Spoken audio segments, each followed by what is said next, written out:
New York Jets head coach Aaron Glenn refuses to name a starting quarterback ahead of his team's game against the Bengals this Sunday. Whoa, maybe it'll be nobody. When you don't have any wins, who needs quarterbacks?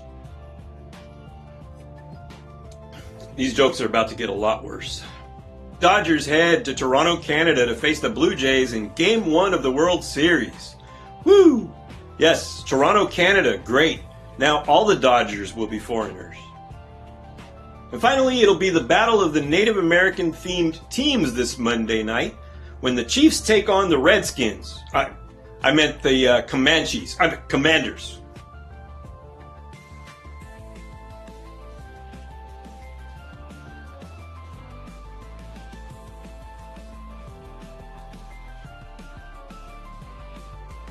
High risk and high reward. Hello everybody, welcome to the Play Action Sports Show here on the Pass Network. It's week 8 of the NFL and the World Series starts tonight as the Dodgers travel to Toronto to face the Blue Jays. It's going to be a great series, can't wait for that. Will the Jets finally get a win this week? Will they even tell us who their quarterback is going to be? We'll talk about that. And also, can the Dolphins ever have a winning franchise again? Things not looking good down there in Miami. We're going to go over all that, plus a whole lot more. Lots of stories breaking in sports this week. But for now, let's do the 6 picks. Before we do the 6, I want to thank you guys for your likes and subscribes.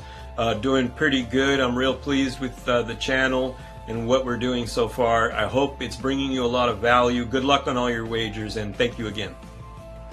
Okay, 6 picks here for you this week. They're all football. Last week we went 5-1 on winners and 3-3 on the over/under. So we call it a winning week.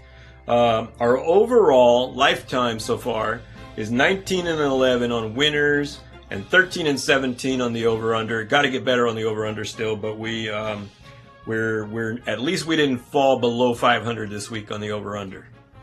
Okay, we're going to start it off. And by the way, had you bet on the Cowboys to beat the Commanders, to beat the spread, you would have gotten 90 on your 100. I think it was a 1.5 spread, and they blew them out. And I told you it was going to be a 2-point Cowboy victory. Either way, you would have got $90 on your bet, and you might have gotten more had you bet on the money line.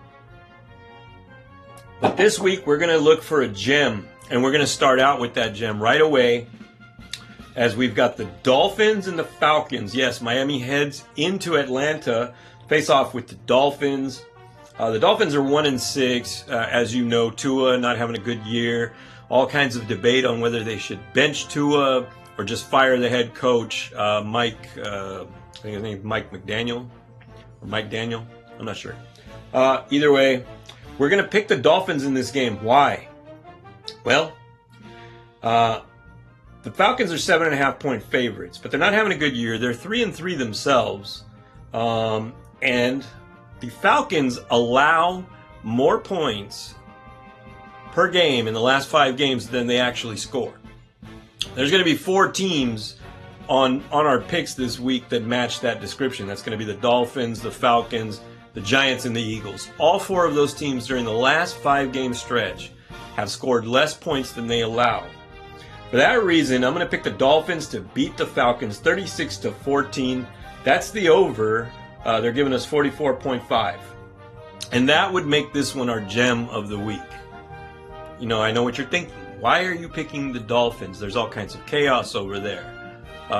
There's just no way that they can pull it together. But there's just something about a group or a team when everybody's picking on them, when everybody surrounds them, they look outward. They don't look inward at each other. Now they start to look outward. Now they start to say, well, you know what, I'm going to prove you wrong. They say Tua's undersized. He can't play the position. So much gossip and stuff like that. But I believe they're going to win 36-14. Dolphins over the Falcons in the upset gem this week. All right, next we've got the Bills going into Carolina to face the Panthers. That's going to be at 10 a.m. The Bills are 7-point favorites. It was 7.5-point favorites. Now it's 7-point favorites. All of these spreads, by the way, and these over/under are subject to change before the game starts. So, I'm pretty sure you're aware of that, especially if you're a serious wage placer. So I'm going to go ahead and pick in this game the Bills to beat the Panthers. They're coming off of a bye week. I think they're gonna come back strong. I think they're going to beat the Panthers in Carolina. Even though the Panthers, they've got Rico Dowdle, who's been doing pretty good at running back. We're going to go ahead and pick the Bills. 28-17. That will be the under because they're giving us 46.5. Next, we've got a big game for the Giants. They go into Philadelphia to face the reigning Super Bowl champion Eagles. Jalen Hurts, Saquon Barkley. I say that this game is going to be close. The Eagles are 7.5-point favorites, but it's going to be closer than that. I say it's going to be a 4-point game. 28-24, Eagles over the Giants.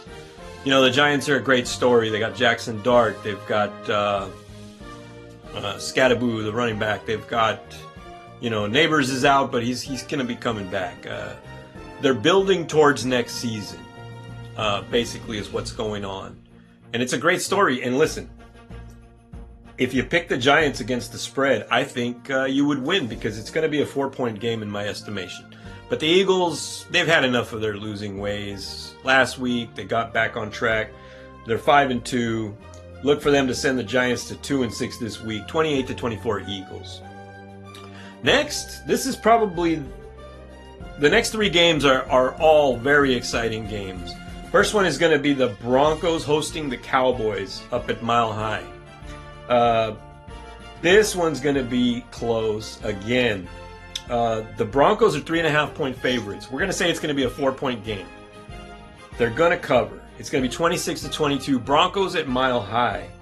The Cowboys, I believe they are going to have the same situation that the Giants had there last week. They're going to get gassed in the fourth quarter up at Mile High.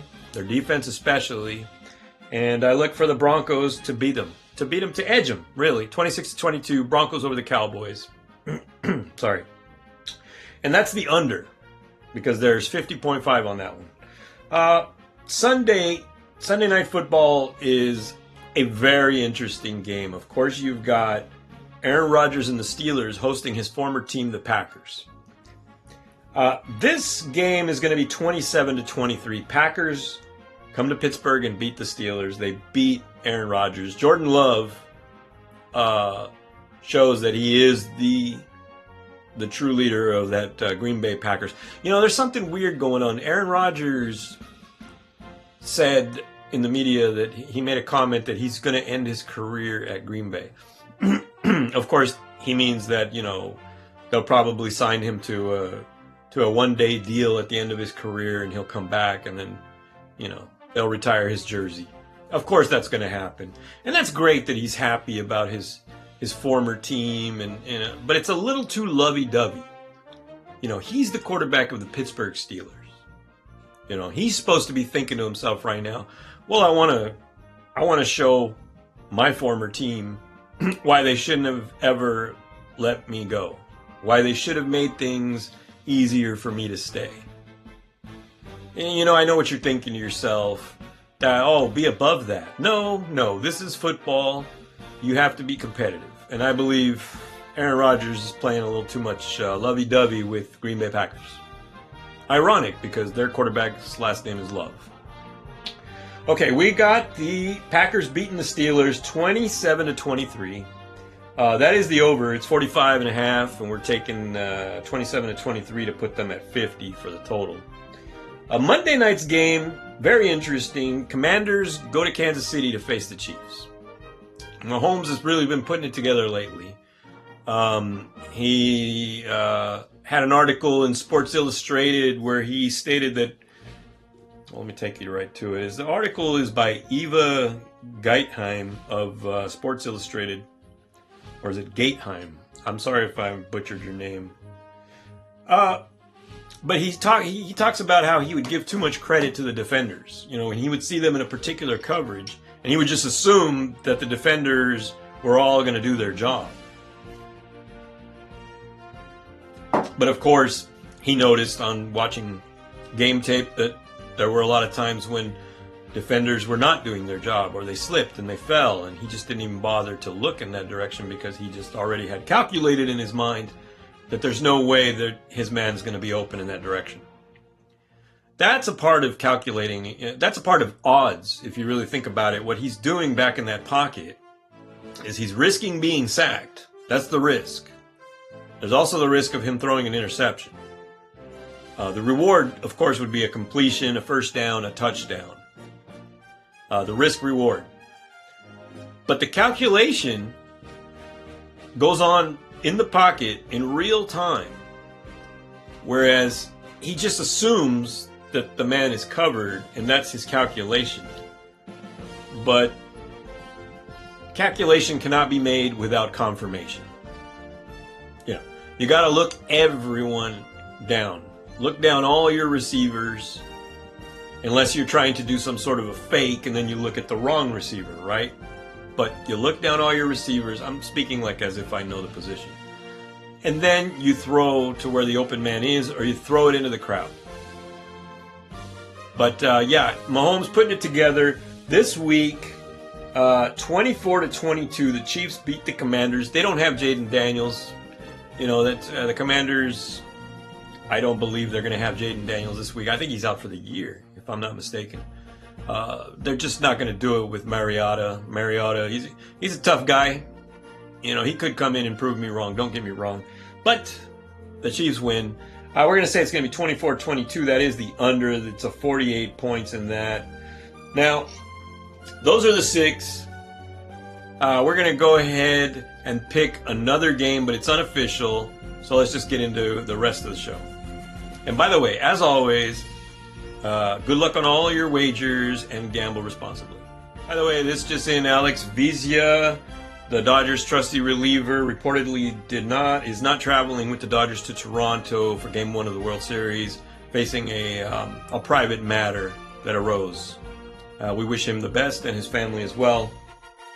The Trump's Department of Justice is going after illegal gambling, an alleged illegal gambling operation. This is a very interesting story. Coach Chauncey Billups.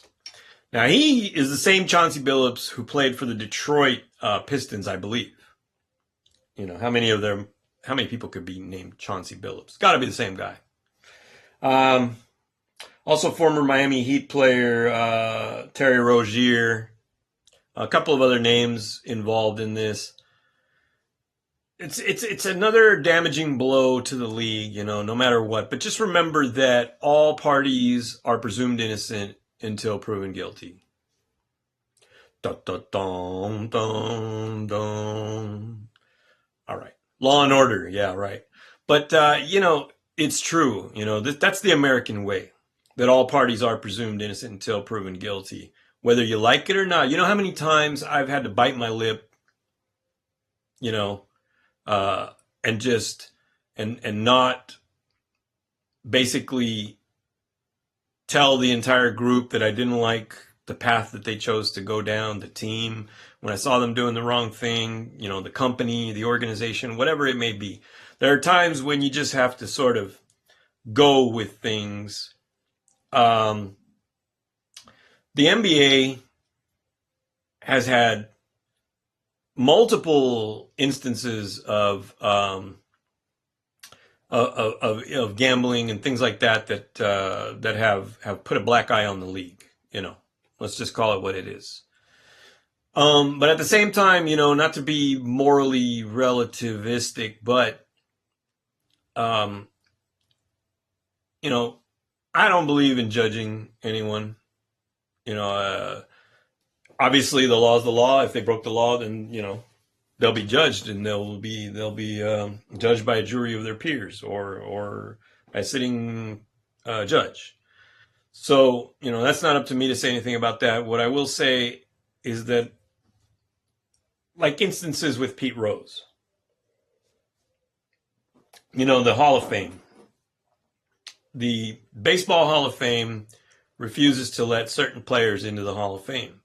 Pete Rose being one of them because he was involved in some alleged illegal gambling. And if it's not alleged, if it's been proven, I'm sorry, but I'm just going to go ahead and say alleged to protect myself, legally speaking. Now, the Hall belongs to Major League Baseball. They can do whatever they want with their property. I'm a firm believer in doing what you want with what is yours, with what you own. So the Hall of Fame being a property of Major League Baseball doesn't have to include Barry Bonds. It doesn't have to include Mark McGwire or Roger Clemens, or Curt Schilling, or you name it. Lots of players who people feel are deserving of being in the Hall of Fame. But then if they don't include those players, then we own our own opinions as fans of the game. And we'll see the Hall of Fame as less than relevant, as not worthy of visiting, of just being just not useful to us. Because they don't include players that we feel belong there.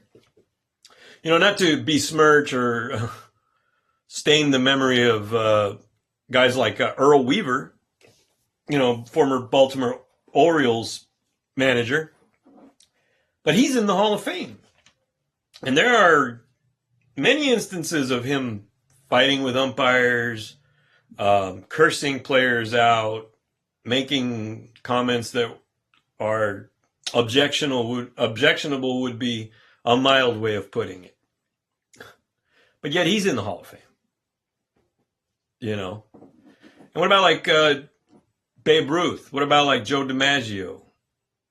A lot of these players, I don't know about Joe DiMaggio, but Babe Ruth definitely. A lot of these players didn't play against black players. So how can you have players in the Hall of Fame who did not play against black players? Just a lot of these things. That's why I'm not real big fan of award ceremonies. I do like the Heisman Trophy pose. But, I would say that, whatever's going on with that situation in the NBA will be resolved one way or the other. I wish the best to all parties involved. What else is going on?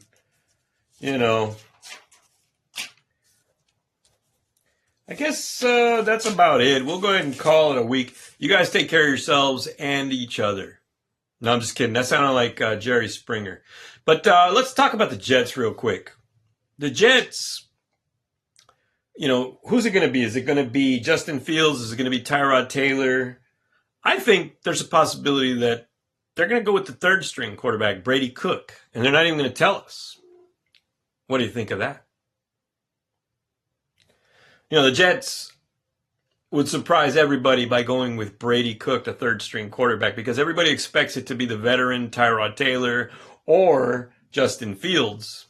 I think maybe it's going to be Brady Cook. What do you think?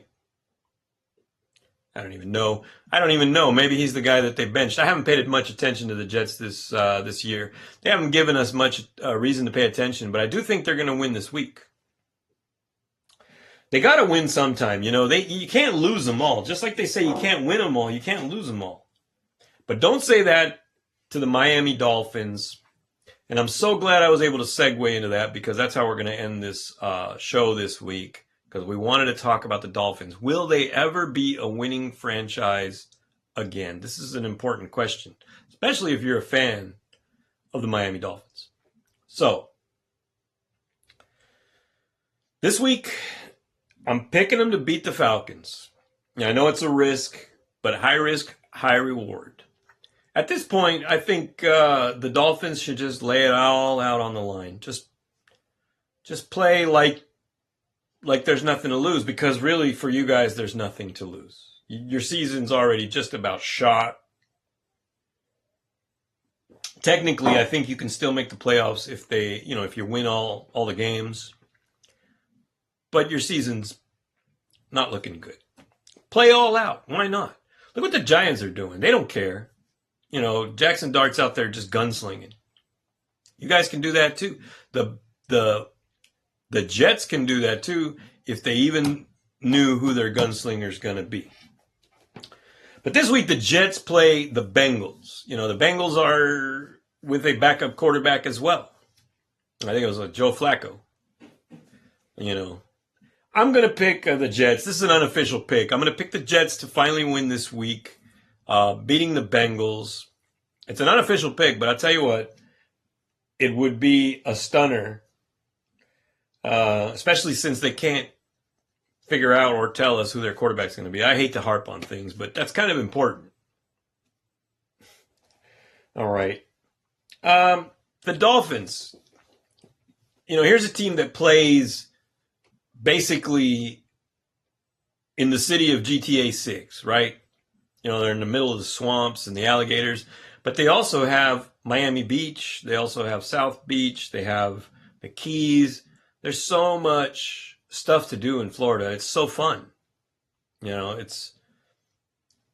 I think it's incredibly difficult for a team to be in such a comfortable environment and be winners. You take a team like the Green Bay Packers. You know, traditionally they've been a big winner in the NFL. Throughout the generations, they won the first 2 Super Bowls. They won a bunch of NFL championships before then, before the Super Bowl. Yes, football existed before the Super Bowl and before the NFL even. But they play in the cold. They play in conditions that are extreme and hard. Therefore, that makes them more rugged, more able to weather the storms that football brings. You know, injuries and letdowns and losses and blowouts and, you know, all kinds of stuff can happen during the course of a season. I mean, you look at like Vicia with the Dodgers. He's got he's got to attend to a personal matter. For that reason, they've got taxi squads on all these teams because they want to be able to have a pool to draw from in case there's a problem at the position or they don't have anybody to play the position. So the Dolphins are always going to have a hard time finding a way to motivate their players, I believe. You know, for some reason, that was not the case back in